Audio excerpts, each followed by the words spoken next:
This is going to be the last lesson on translating the main prayer that we recite 3 times a day, called Shmone Esre, 18, which originally had 18 blessings.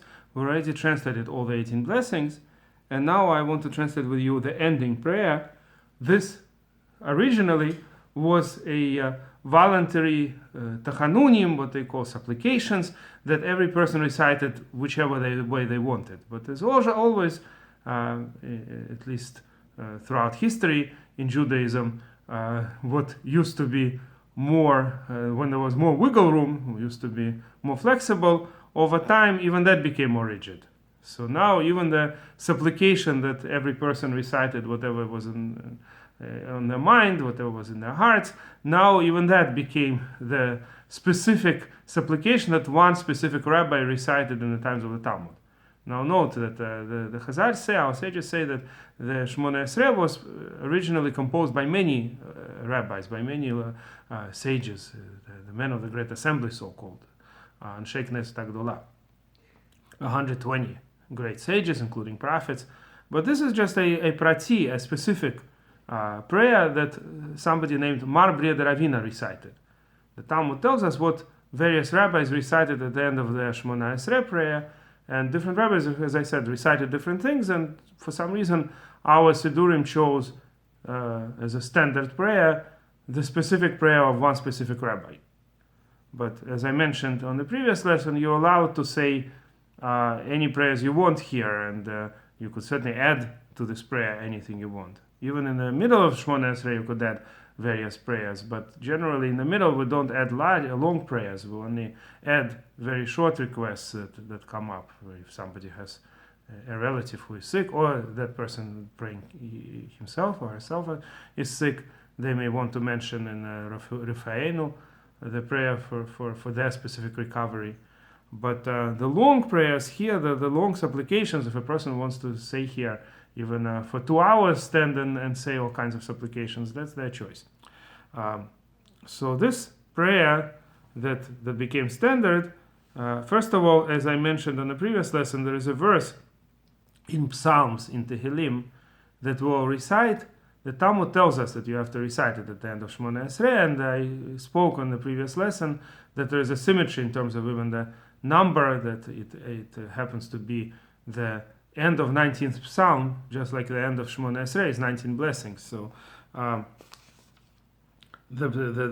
verse, the last verse of 19th Psalm reads like as follows: Iyu li ratzon, may they be for your ratzon, for your favor, for your desire. I already explained all these words before, so I'm not going to go into the grammar of them. Imrei fi. Imrei is smichut again. It's plural, which connects to the next word. Lemor is to say. Amar is he said.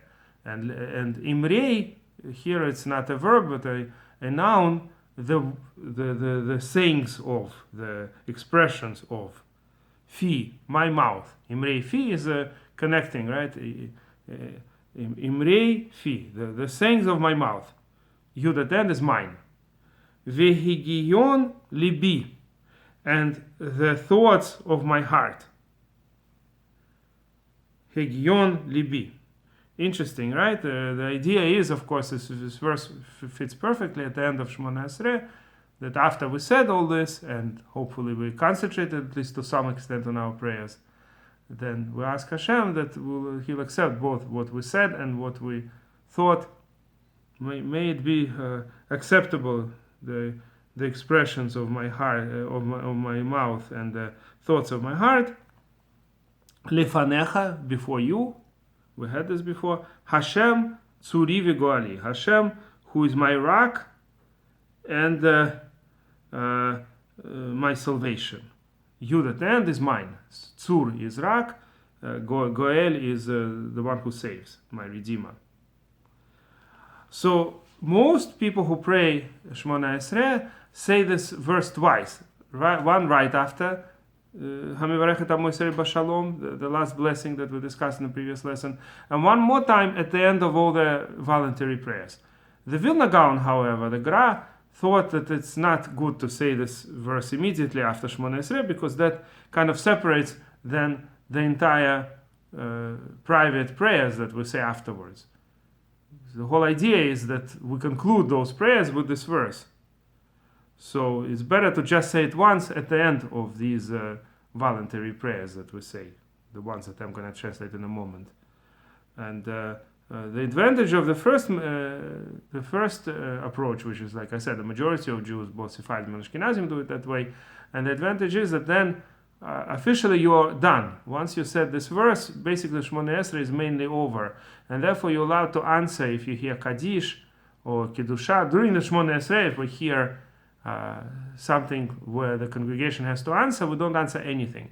At most, you stand and listen, but you cannot interrupt the Shmone Esre for anything. It's the most important prayer, and it never gets interrupted. Even Kriyat Shema, a different important prayer, we interrupt in certain cases to answer, for instance, Kaddish. But here you don't answer anything. But once you said the Yuli Ratzon, you could answer. And if you didn't say Yuli Ratzon yet, there is a dispute if you allow to answer Kaddish, for instance. That's why there's some advantage of saying Yuli Ratzon immediately, in case you're davening, you're praying slowly, and you will hear some either Kiddusha or Kaddish or something else that you will need to answer. So here's how the prayer of Mar Bria de Ravina went. Elokai, my God, Yudat end is mine. Netzor, guard. Leshoni, my tongue, literally. Leshon is tongue, Leshoni is my tongue. Me ra, from bad. Me is from, ra is bad, from evil. Usfatai, and my lips. U and e is and. Safa is lips, fatai is my lips. Midaber mirma, from saying, mirma is a kind of deceit, from speaking deceitfully. So these are two, as the Vilna Gaon explains, the prayer of Mar Bria de Ravina in a way includes six different prayers, six different bakashot. It's three, and each one is divided into two. So in terms of what we ask, that our mouth and our lips will be guarded from what? From saying things that are either ra or mirma. Two types of sayings, either something bad, openly bad, or something that's deceitful, meaning you mean something bad, but you don't really openly say it. The type of Lashon Hara, for instance, where a person does it behind the back, or some kind of other words that are not even clear what the person is intending. So Ra and Mirma are two types of evil. One is open evil, open fight, and the other is when you're trying to set up somebody, to mess up somebody's life, but don't do it openly. So we ask Hashem, please guard us from both of these types of words. This is of course based on a verse. It's a verse in Psalms, 34th Psalm. We say it on Shabbat. Guard your tongue from evil and your lips from speaking deceitfully. So he said it in the first person. Right? The Psalm says it as an advice to anybody who wants life, as it says, Mi ha'isha chafetz chaim, who desires life. Then guard your tongue and you'll live a long life. Of course, the author of Chafetz Chaim called his book this way, based on this verse. And here we say it in the first, there it's said as an advice to someone in the psalm, and here it's said as a prayer for myself. Please Hashem, make me guard my lips and my tongue. Ve'lemikalalai nafshi tidom v'nafshi ke'afar lakol tiyeh. So here there's two new prayers. So we're asking Hashem not to basically be proud people, to be meek and humble. And Vilna Gaon explains that there are two types of pride. Some people, they want everybody to accept them as great. They really desire the praise from others. The other type of pride is when a person doesn't really care what others say because he thinks he's so great that he doesn't even need other people's appreciation. They're like little bugs compared to him. What does he care what other people think? He's such a great individual. So that's the two types of prayers here. He says, Vilna Gaon says that one is called Gaiva, one is called Gaon, these two types of pride. So instead we're asking Hashem that Ulimikalelai nafshi tidom, that those who curse us may curse me. It's all in singular, of course. This prayer is personal, so it's all singular. Those who curse me, Mikalel is cursing. It's a biblical word. Ve-le, and to the ones, Mikalelai, who curse me. Yud at the end is me. Those who curse me, Nafshi tidom, may my soul, nefesh is soul, nafshi is my soul. Tidom, be quiet. It's in a future feminine. Tidom. Dalet Mem has to do with being quiet, and Tav in the beginning makes it future feminine. May my soul be quiet to them, meaning may it be your will that I'll be able to withstand the temptation to answer back, to take the bait. Right? I would rather stay quiet when people curse me. V'nafshi ki afar lakol tiyeh, and also my soul should be like dust to everybody. So v'nafshi, and my soul, ki afar, like afar, dust, lakol, to everybody, tiyeh, may it be. Again, I'm translating literally, even though the order doesn't sound right in English. We say the verb first. May my soul, let my soul be like dust to everyone. But here tiyeh is last, the verb that means let it be, let it be like that. Pitach libi b'toratecha u'v'mitzvotecha tirdof nafshi. Now we're asking Hashem to help us that what our desire should be is Torah and Mitzvot. So the Vilna Gaon says that, again, there are two types of Yetzer Hara here, again, against which we're praying, two types of evil inclination, what's called two types of temptations, and that is, some people look for physical enjoyment, all kinds of prohibited ways of enjoying yourself, things that the Torah forbids, and other times we look for money and things that don't really bring us immediate physical enjoyment, but to have a lot, just to have possessions. So instead, we're asking Hashem to help us look for Torah and Mitzvot instead of money and enjoy and physical pleasures. We should rather look for ideally. That doesn't mean we shouldn't have pleasures. Of course, there are certain pleasures that the Torah not only permits. Sometimes it's a mitzvah, for instance, on Shabbat to have a nice meal, but it should all be within the context of Mitzvot or Torah. Everything we should desire ideally is those two things. So that's what, at least Mar B'Red Ravina. Again, this was a personal prayer of a great rabbi, one of the latest rabbis in the Talmud, who, of course, his whole life was dedicated to mitzvot, to commandments, and to Torah. So he says, Petach libi b'toratecha, open my heart to your Torah. Be in Torah is Torah, and Toratecha is your Torah. Uvi mitzvotecha, and in your mitzvot, height end is yours again. Tirdof, feminine future, may it pursue. Lirdof is to run after something, and tirdof is in future feminine. Nafshi, my soul. So my soul should pursue mitzvot, not just not running after physical pleasures instead. V'chol hachoshvim alai ra'a, and all hachoshvim who think alai about me, or who are trying to plot apparently, who are trying to design on me, ra'a, evil, whoever tries to plot something evil against me, please Hashem, mehira, fast, speedily, hafer atzatam v'kalkel machashavtam. We're asking Hashem to basically nullify and disrupt their design and their counsel. So it's similar words, synonymous probably. Hafer, you should please nullify. Atzatam, their counsel, their advice. Memetent is theirs.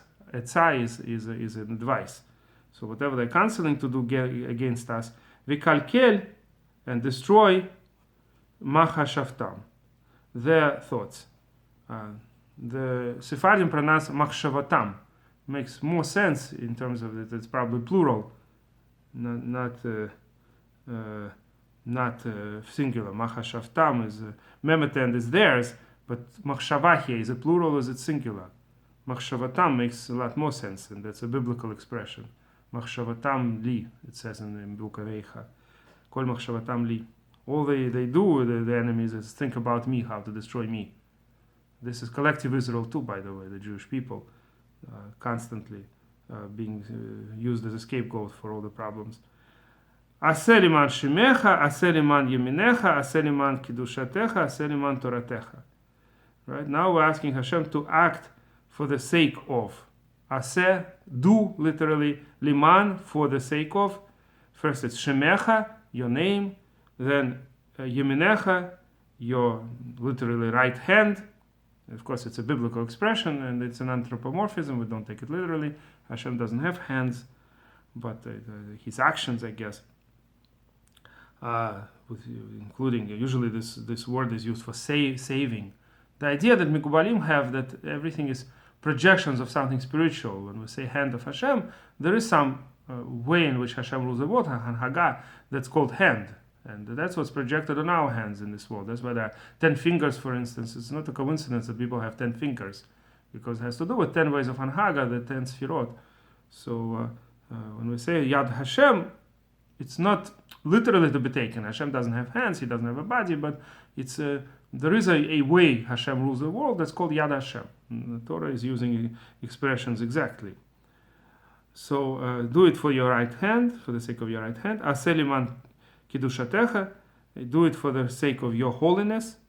Kiddusha is holiness, kiddushatecha is your holiness. And you do it for the sake of your Torah, Toratecha. I think some try to explain that it's hints, these four, of course, to various Kanhaga specific, there are usually a lot of fours in Judaism that have to do with 4 letters in divine name, and also 4 great leaders, 3 forefathers, Abraham, Yitzchak, and Yaakov, and also David is the 4th, the last letter, the sphere of Malchut, the kingship. This is all Kabbalistic teachings, which I'm not going to go into because my purpose in these lessons is the mainly grammatical understanding of the meaning of the words and learning Hebrew through prayer. And being able to pray in the original language, of course, and understanding what you say when you pray. So this is the main purpose rather than an extensive commentary, especially a mystical commentary. And then we say a verse also. It's a verse in Psalms, 60th Psalm. Liman yechaltzun yedidecha hoshe yemincha va'aneni. For the sake of your loved ones, yedidecha, but yechaltzun is literally that they should be left alone, kind of. What we want is to be left alone from our enemies. Taking away something is also chalitza. Like, let's say the taking off the shoe is called chalitza, the same root. Yechaltzun, they should be spared, they should be given rest, your beloved ones. For that sake, Hoshea yemincha va'aneni. Right? This verse seems to have to do with just what we've said in the previous sentence. May your right hand save. Hoshea is to save. Yemincha is your right hand. Va'aneni, and answer us. Yud at end is us. Vav is end, and Ain nun is to answer. Of course, translating Psalms is harder. Shmone Esre is written in simpler Hebrew than Psalms often, but this verse is not too complex in terms of translating it. So, non-literal translation in ArtScroll is that your beloved ones may be given rest. Let your right hand save and respond to me. Aneni, answer me, respond to me. And again, as I said, we say this verse again from the 19th Psalm, and then we walk back 3 steps and say, Oseh shalom b'imromav, hu yaseh shalom aleinu v'akol Yisrael v'imru amen. We say that also in the end of Kaddish. It's basically the one who makes shalom, peace, b'imromav, in his high heavens, between angels, I guess, different types of angels, they don't argue with each other when there's hanhaga that has to do with either gvura or chesed, whether it's strength or whether it's kindness. The angels are not going to argue. They're all in peace with each other. So to ask, Hu yaseh shalom aleinu, may Hashem also make peace between us, ve'al kol Yisrael, and on all Israel, v'imru amen, and say amen. There is also an additional prayer that a lot of people say, once they already walked the 3 steps back. יהי רצון מלפניך, השם אלוקינו ואלוקי אבותינו, שיבנה בית המקדש במהרה בימינו, ותן חלקנו בתורתך. May it be your will, יהי רצון מלפניך, very common beginning of any prayer. יהי will be רצון, your desire, your will, מלפניך, before you, השם אלוקינו ואלוקי אבותינו, God of us and God of our forefathers, sheyibane, that it should be built in the future third person. We already had this root in the Broch of Yerushalayim, but here it's sheyibane, that, she is that, yibane, in the future third person. It will be built. Beit HaMikdash, the house that is holy, meaning the temple, HaMikdash. V'mihira, soon, v'yameinu, in our day. V'ten chelkeinu, and give us, chelek is a portion, chelkeinu is our portion, v'toratecha, in your Torah. And some people say also additional things, that we should worship you in that temple forever as in the previous days. This is also a verse. It's a verse from Malachi, at the closer to the end of the prophet Malachi, the last prophet. I'm not going to translate it right now. It's for those who want to see, can check the third chapter, 4th verse of Malachi, and see the translations there. And if you like this video, please press like and please subscribe to our channel.